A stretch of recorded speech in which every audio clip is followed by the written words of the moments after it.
Southern Chinese were of Yu origin that were recognized by the Chinese as being black. Read that again. The original Southern Chinese were of Yu origin that were recognized by the Chinese as being black. And the Siva worshippers of India both had the bird as their symbol or totem. In addition, the fish was a symbol of membership in the Ma clan. These are both symbols that come out of Africa.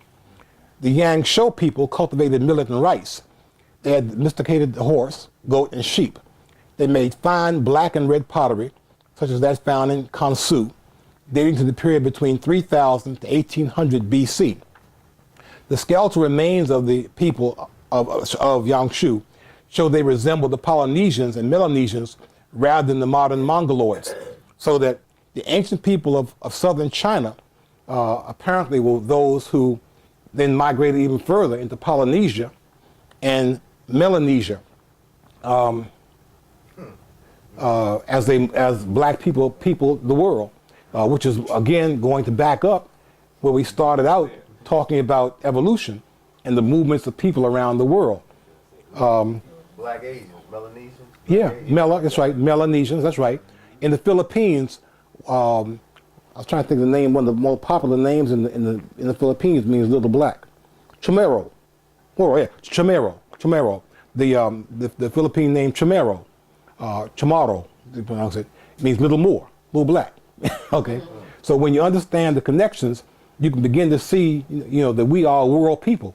We don't just live in New York and Brooklyn and in LA. The ancient Chinese referred to these Proto-Dravidians as Limin, blackheads, especially those inhabitants of the Wangho Valley. According to T.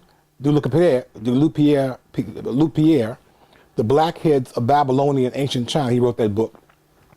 The term Limin means the black people. By the way, there was a general that worked with Colin Powell, retired now. He was one of the generals who led the invasion, the first invasion of Kuwait. You remember his name? Schwarzkopf. Schwarzkopf. What's that mean? Schwarzkopf, blackhead. Okay. Schwarzenegger. Again. Okay. The work of who wrote J.E. Rogers. J.E. Rogers wrote a number of books in which he linked names of people around the world to their heritage. Moore, M-O-O-R-E, as in Moorhead in England, Moreau in France, Morelli in Italy. All these people have names that link them historically to the fact that their ancestors were black. They've now intermingled with other people, and they're lighter in color and lighter in culture, but at base is the African base. These blacks were important to the development and stability of Chinese civilization. In the Ode Sang Yu, which is a book, the Earl of Jay mourned that because, quote, every state is being ruined, there are no blackheads among the people. This quote indicates the important role the blacks made in the rise of the Zhou dynasty in China. Zhou was the first Hao dynasty in China. I've even heard references, I don't know where to put my fingers on it, but I've heard Van Sertima, other people quote ancient Chinese literature that talks about the samurai, that said that in order to be a good samurai, you have to have at least one drop of black blood. Okay, so that I wanted to show that because the folks who came out of Nubia not only peopled Egypt, and there is documentation that Egypt was perhaps begun as a colony of Nubia as folks moved further downland. Folks moved from there into present-day India, into present-day southern China, into Polynesia, and into Melanesia. Proto-Elamites. The history of the Tamils is a story of the world. The history of the world is not complete. It's a true story of the Elam is not included. Up to date, a few historians wrote bits and pieces about the Tamils and Elam, but those were not the complete story. Writing the true story demands researchers to uncover the distorted as well as deliberately ignored details to rewrite the discarded facts, missing pages, into a true historical treatise. Tamils, where are they located in the world? Next to India, Sri Lanka. Sri Lanka, right? Yeah.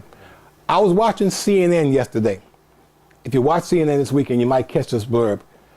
There's a story about a group of Tamil youth who are golfers who are now over here on an exchange program at Morehouse. When I saw those, about 5 of them, when I saw those brothers, had it not been told me that they were Tamils from Sri Lanka, I would have thought they was from Alabama, Mississippi. They look more African American than most African Americans. Again, these are folks from all the way around the world, a place most of us have never even thought about, but mingling with the crowds there at Morehouse, they're just another brother. Okay, Sumerians were neither Aryans. I thought this was a very interesting comment right here.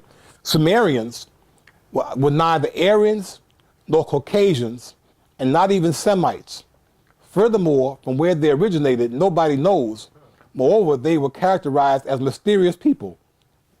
Their brown complexion, locks of dark hair, the language they spoke, and the kind of writing, the first of its kind, they used to scratch upon clay tablets, clearly differentiated their individuality and confirmed them as being belonged to the Proto-Dravidian origin.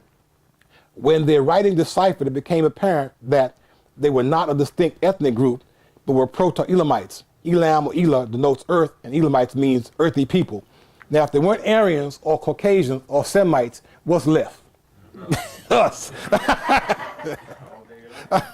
Okay. Now, some of those Elamites are now today in Persia. So we have folks coming out of Nubia, peopling Egypt, peopling India, southern China, Polynesia, Melanesia, moving all around the world.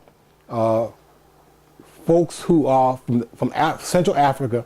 This is just further back up to where we started out this semester, talking about evolution and the movements of the African population around the world.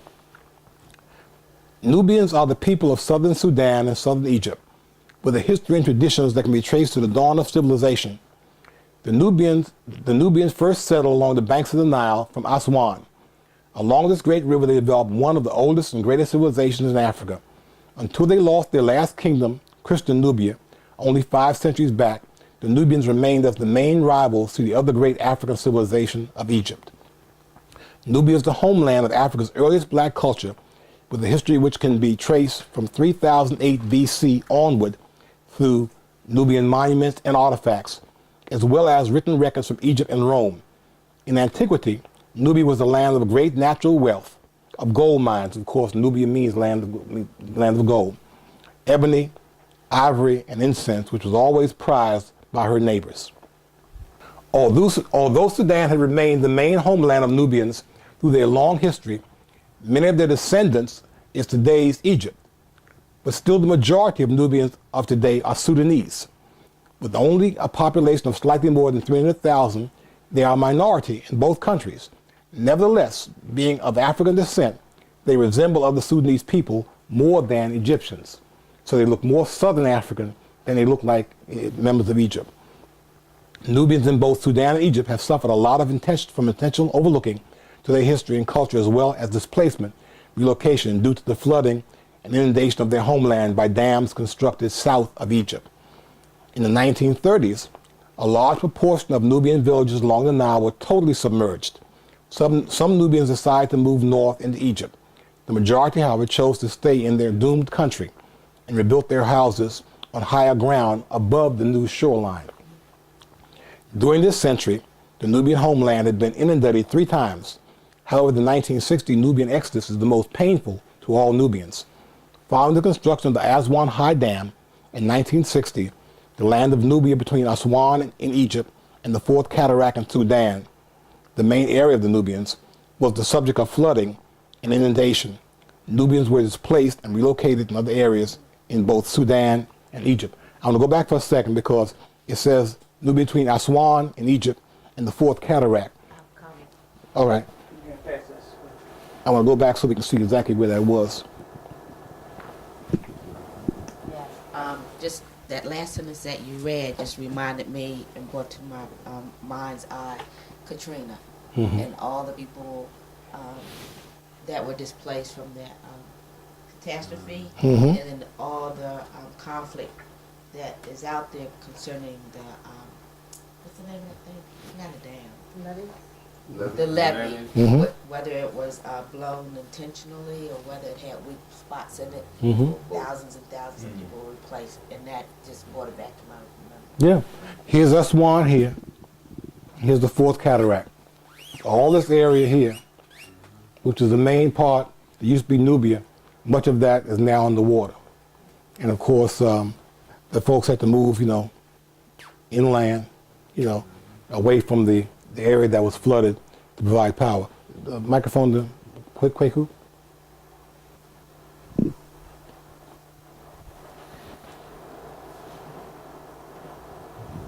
Yeah, to kind of veggie back on what the sister said about, what happened with Katrina, I think the practice session for that was Princeville in North Carolina, which was, I believe, 5 years or so earlier, 6 years, where that storm came through and burst those levees they had there. And the side of the town that was destroyed was the black side of town, and there was very little help came to the people because if you all remember, there were many collections and fundraisers to help Princeville. So Princeville is where they practiced, and they said, well, we can get away with not really helping the people there.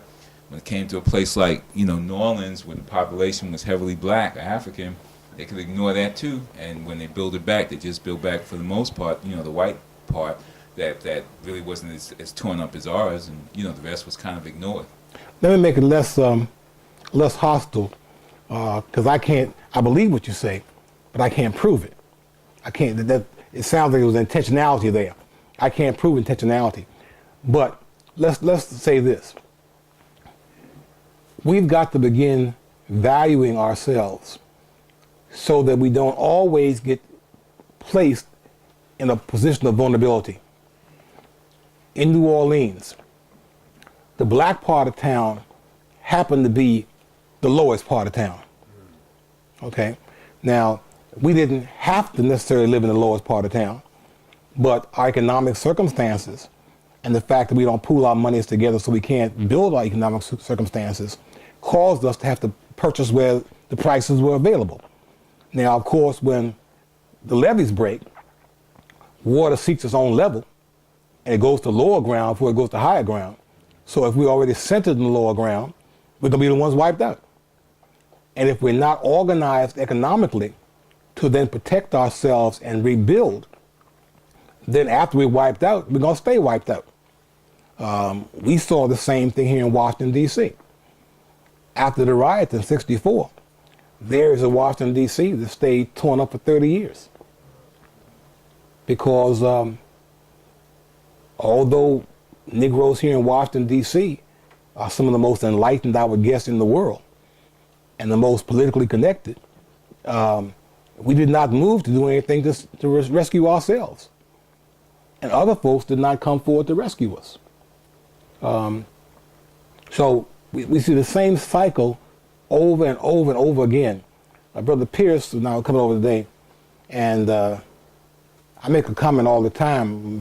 He was saying that maybe something that has happened recently would cause our people to wake up. I don't believe in wake-up calls. They said Rodney King was a wake-up call.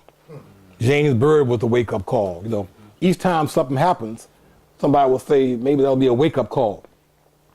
Here's what I believe. I don't believe you can wake up the dead. You can wake up the sleep. You can't wake up the dead. If a people is asleep, then a wake-up call may be effective. You shake them, they come awake. If they're dead, you got to resurrect them. You have to resurrect the dead. You can't wake up the dead.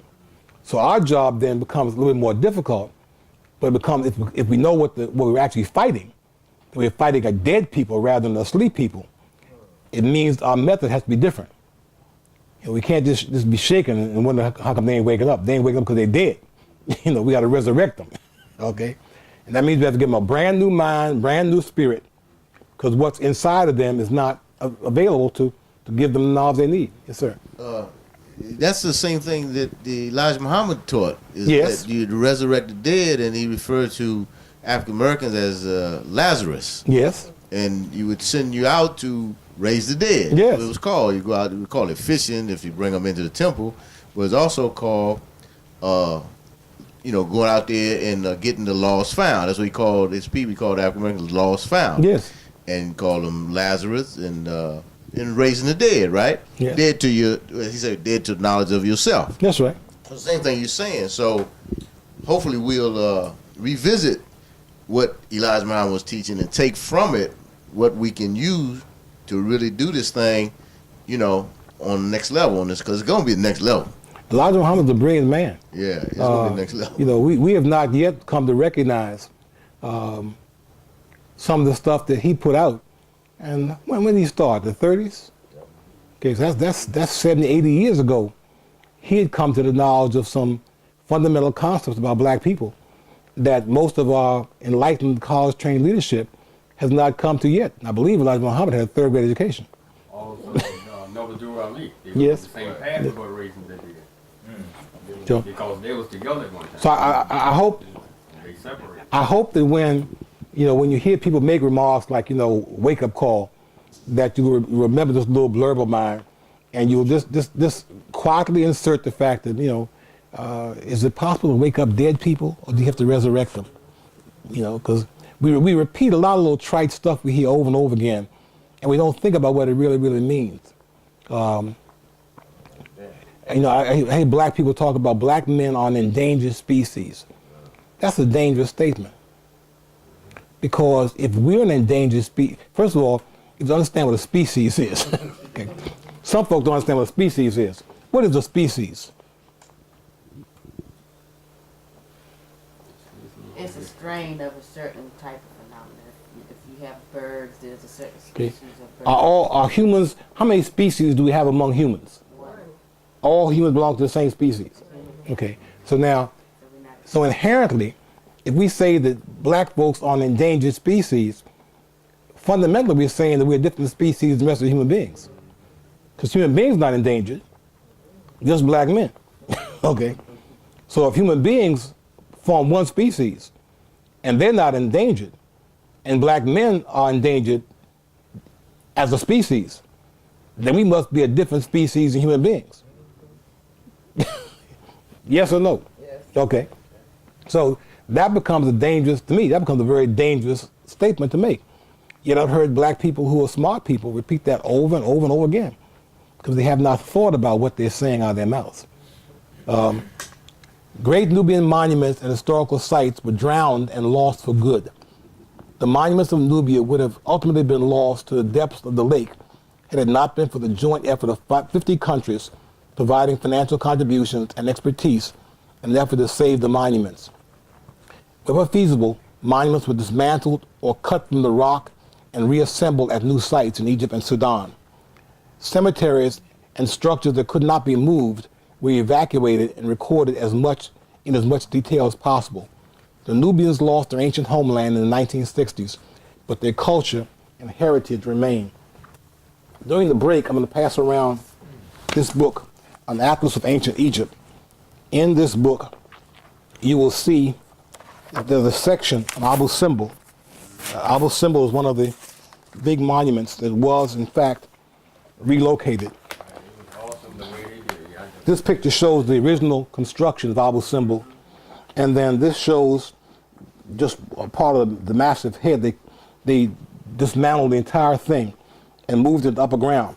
Now, that's good, but it's also bad because it means that people today who go to Egypt, many of them seeing Abu Simbel in its present location will have no knowledge of, and I suspect those who've been to Egypt can tell me, I suspect the docents don't give you any history of where this was moved from.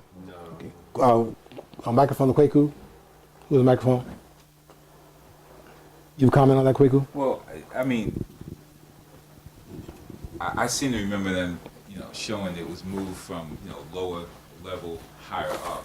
I mean, they went to great lengths to show that, how it was disassembled like a puzzle, and the pieces were numbered, coordinated so they could put it back together and cut into these large, chunks, slices like the book shows. So they did kind of show that, because I think they were trying to show you how, what a great feat it was. It was a great feat to move that, but it was bad insofar as, like you said, historically, because you don't know the original area. They focus on the engineering aspect Exactly. of it. The original area is under that water. Yes.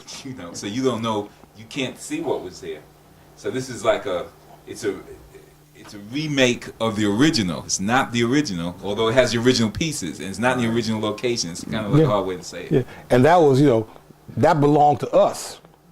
Now it's associated with Egypt, which also belonged to us, but not as not in its original form. So that, again, it's important. Some of us here will end up going to Egypt in our lifetimes. And it might just be the opportunity we have when we get an opportunity to see that as we stand there in a mixed crowd of African Americans and Europeans, say, oh yes, that's what they brought from Nubia. That might just cause somebody to say, Nubia, what's that? What's Nubia? Most folk won't care because most folk sleep. But one or two people might ask you, what's Nubia? And that may give you an opportunity to give a more complete history of what Nubia was and why it was important, and to give them a perspective as to how the present was based upon the past. I've given this site out before. I checked this site. It was one of my favorites. www.newsvoyager, NEWSVOYAGER.com.